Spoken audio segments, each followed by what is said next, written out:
Hello, ఇదిగోండి తోటకూర. మనం విత్తనాలకు ముదిరిపోయిందంతా తీసి మనం కంపోస్ట్లోనే కదా వేస్తున్నామండి.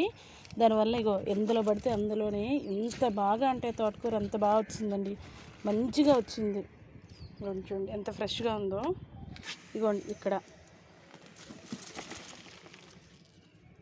ఇదిగోండి ఈ కంటైనర్లో, పసుపు కంటైనర్లో మనం కంపోస్ట్ చేస్తున్నాం కదా, దాంట్లో వచ్చిందండి. చాలా బాగా వచ్చింది.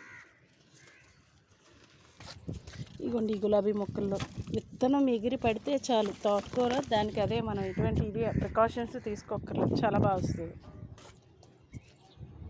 ఇందులోనైతే ఇంకా ఫ్రెష్గా వచ్చింది. చూడండి ఒకటే బ్రాంచ్కి 3 సక్కర్లు వచ్చాయి, మిగతా మొక్కల్లాగే. ఎంత ఆకు వచ్చిందో ఎంతకొక ఆకు ఉందో చూడండి. అంత ఆర్గానిక్గా మనం పండించడం వల్ల మనకు ఫ్రెష్గా లీఫీ వెజ్జెస్ మంచిగా దొరుకుతున్నాయండి. ఇదిగోండి వారం ఇప్పటికి మనం 2 నుంచి 3 రకాల ఆకుకూరలు తీసుకుంటున్నాం, అలాగే కొన్ని కాయగూరలు తీసుకుంటున్నాం. ఇంకేం కావాలండి?